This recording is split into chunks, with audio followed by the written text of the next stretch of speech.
jejak kekristenan di Suriah itu diawali dari Bethlehem sebenarnya, dari Yerusalem pasca Isa alaihissalam atau Yesus begitu ya. Jadi pada saat pasca Yesus, murid-murid Yesus itu menyebar untuk mengabari Injil.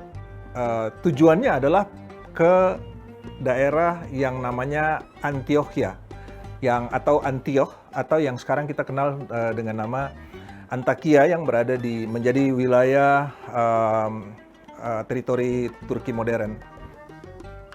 Tadi mungkin kita lebih banyak cerita bagaimana kita hidup di dalam sejarah gitu ya, kayak hidup di dalam buku sejarah Muslim dalam hal ini ya. Ternyata di sana juga, ternyata di Damaskus itu juga salah satu bagian dari sejarahnya Kristiani. Jadi lokasi di mana banyak hal-hal yang tercantum di ceritanya kaum Nasrani itu terjadi di Damaskus.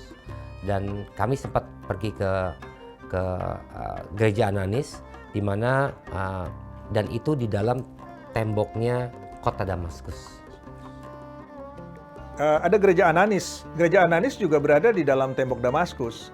Gereja Ananis ini jaraknya kurang lebih sekitar 2 kilo lah dari Masjid Umayyah begitu. Jadi kita bisa berjalan kaki melalui Pasar Hamidiyeh dan lurus menuju ke arah Bab Syarki. Kita bisa menemukan gereja Ananis di sana. Nah, gereja Ananis ini sendiri adalah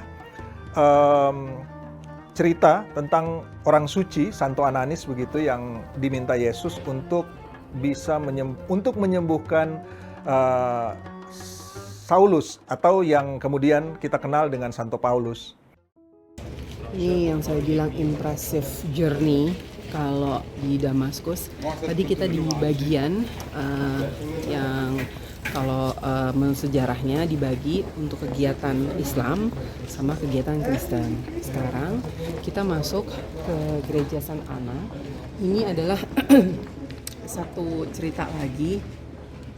Kalau Saint Paul di sini ceritanya, dan yang paling mengesankan adalah gerejanya ini bukan di depan gini, tapi di bawah tanah.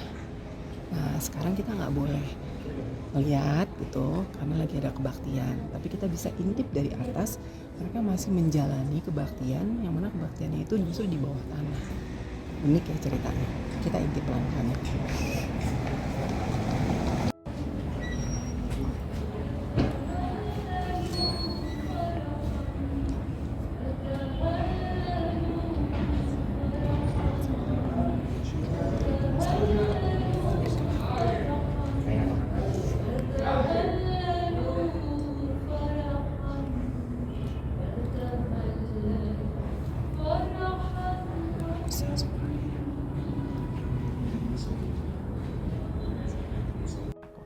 Dan sama waktu kita berkunjung ke gereja, terus silakan masuk, dipersilakan. Itu aja kita udah senang banget gitu ya, silakan masuk. Terus kita mendengar mereka, mereka lagi ibadah. Ya, apa isi Bible-nya? Ya karena itu negara Arab, disampaikan dalam bahasa Arab. Dan dia lagi recite Bible, bukan lagi recite Al-Quran gitu. Karena bahasa utama di Suriah itu adalah bahasa Arab, jadi waktu kita datang ke gereja Ananis ini, ya ada yang sedang beribadah di bawah bangunan di bawah tanah ya. Kami mendengarkan dari atas. Itu sebagaimana kita mendengarkan orang sedang mengaji. Jadi pengennya kita amin-aminin ya. Karena saya nggak ngerti bahasa Arab itu ya, saya cuman mungkin apakah saya harus amin, tapi memang suaranya terdengar sama dengan seperti kalau kita sedang mengaji gitu. Nah, pas kita datang ke sana kebetulan ada misa.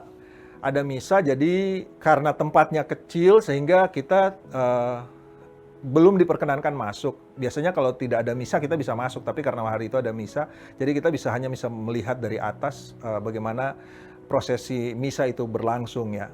Yang uniknya pada saat itu adalah karena kita bisa lihat dari atas dan kita membuka jendela yang di atas, kita bisa mendengar seorang wanita gitu yang membaca Injil dalam bahasa Arab ya. Jadi bukan main, itu indahnya, karena apa yang selama ini mungkin kita bagi masyarakat Muslim di Indonesia, kita menganggap bahwa membaca reciting the Quran itu gitu, tapi ternyata di sana juga ada yang namanya bukan hanya reciting di Quran, tapi juga dari reciting di Bible gitu ya. Dan itu indah banget gitu. Nah inilah setelah kita sampai ke Gereja Ananis ini, saya juga bisa merasakan sebuah keindahan dari keberagaman ya, dari agama-agama Samawi ini ya. Dan disitulah kita again menangkap keindahan, karena keindahan itu menurut saya bukan sesuatu yang dibuat-buat, something that sudah berjalan sekian lama dan kita menjadi sangat appreciate ya, kita sangat mengapresiasi keindahan itu. Ada satu lagi tempat kurang lebih sekitar 52 km luar kota dari kota Damaskus, yaitu Ma'lula. Ma'lula ini merupakan sebuah desa dan ada juga 2 desa lainnya, yang satu-satunya desa yang gerejanya masih menggunakan bahasa Aramik atau bahasa Aram yang memang dipakai oleh Nabi Isa atau Yesus pada saat dulunya, dan itu memang masyarakat bahasa yang memang dipakai di sana.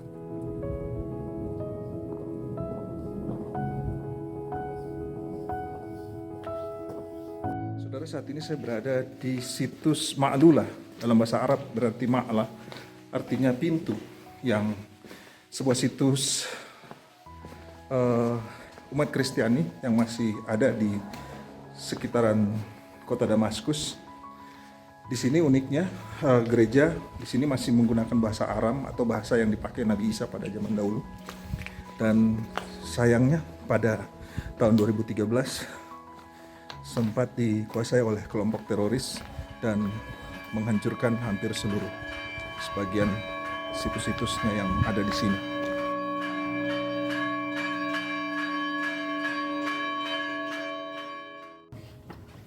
Dan begitu kita sampai ke daerah Ma'lula, itu kita nganga dong ya, karena di antara tebing-tebing itu ada satu kota memang namanya kota Ma'lula, itu daerah Ma'lula.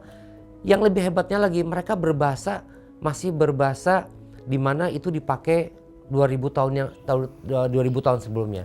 Bahasa Aramik itu bahasa yang tua sekali dan hampir nggak digunakan di mana-mana kecuali di kota Ma'lula. Dan bahasa ini bahasa yang sama ini yang dipakai oleh Nabi Isa alaihissalam.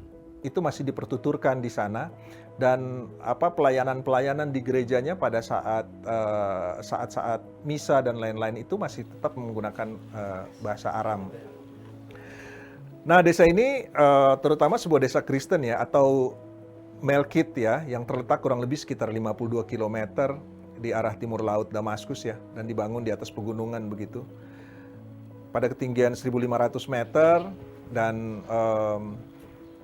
kurang lebih mungkin sensus sekitar 18 tahun lalu jumlah penduduk sekitar 2.000 orang gitu ya.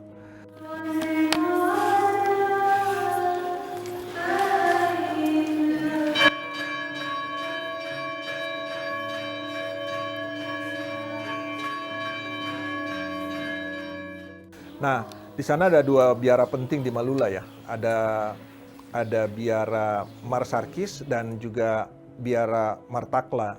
Ini dibuat pada abad keempat di atas runtuhan kuil pagan ya.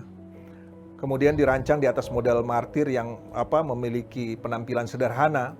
Kemudian dinamakan biara ini dalam perjalanannya dinamakan menjadi Santa Sarkis begitu ya. Seorang prajurit Roma yang dieksekusi karena kepercayaan Kristennya. Jadi biara ini masih memiliki karakter tenangnya gitu ya. Kita masih bisa menemukan ada air yang mengalir di sana begitu. Dan di lubang-lubang batu sehingga itu menjadi air suci. Saya mencoba juga air itu, dan bukan main tegukannya, air itu bening, dingin, dan karena air pegunungan. Ini yang tadi saya sampaikan, bahwa gereja Aramik, yaitu gereja yang masih menggunakan bahasa Aram atau bahasa aslinya Nabi Isa pada saat itu, ketika di dalam melaksanakan khutbahnya. Gereja ini juga menjadi tujuan wisata dan juga menjadi salah satu tempat untuk beribadah umat Kristiani yang berada di sekitar Suriah, Lebanon, dan Jordan.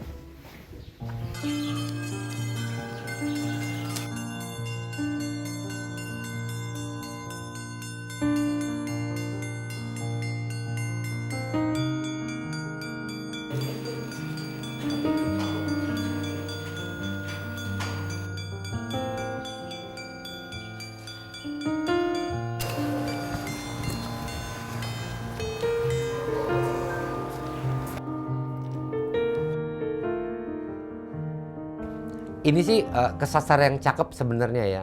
Saya udah pernah membaca sebelumnya tentang Setnaya ini. Jadi di Setnaya ini termasuk dataran tinggi, Bung. Itu 2100 di atas permukaan air laut. Dan di akhir winter itu memang masih banyak salju di mana-mana. Kalau yang namanya traveling, itu yang paling menarik adalah kita nyasar. Jadi kita mau menuju ke satu tempat, tapi somehow kok ya supirnya yang orang situ, teman kita yang sudah di situ bertahun-tahun kok jadi nyasar. Jadi kita menemukan tempat yang sangat indah. Even supir sama teman kita yang ada di sana pun belum pernah nyampe ke sana. Jadi it's another new experience. Kita mencoba pergi ke Setnaya. Setnaya ini merupakan sebuah biara juga yang lebih tinggi sebenarnya. Dia kurang lebih sekitar 20 km dari Ma'lulah kembali ke arah kota Damaskus. Namun kepada puncak gunung yang lain. Ini adalah rumah dari biara Ortodoks Yunani yang secara tradisional dianggap telah didirikan oleh Kaisar Bizantium pada saat itu. Kaisar Justinian.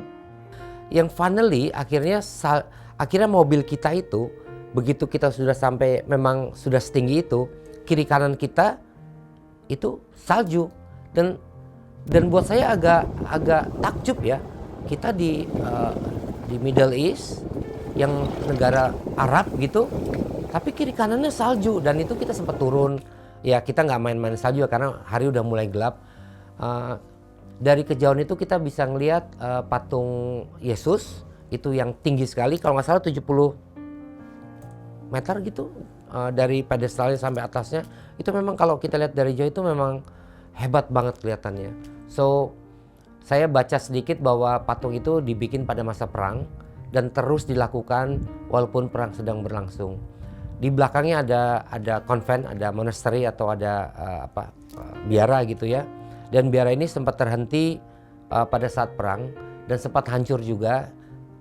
Waktu kami datang memang masih belum buka untuk umum, dijaga oleh tentara. Cuman karena kami mempunyai kemudahan untuk masuk sehingga kita bisa menikmati keindahan dari biara ini. Itu memang luar biasa bagusnya. Biara ini sudah lumayan tua sih.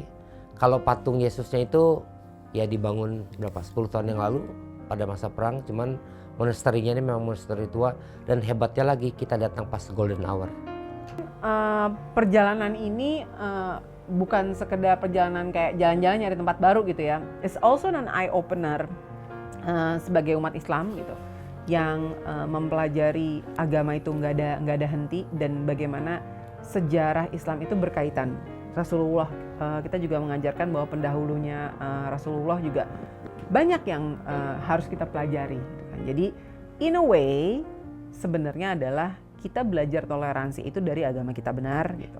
Dan kita lihat bagaimana sebuah negeri yang makmur itu adalah negeri yang bisa bertoleransi dengan perbedaan.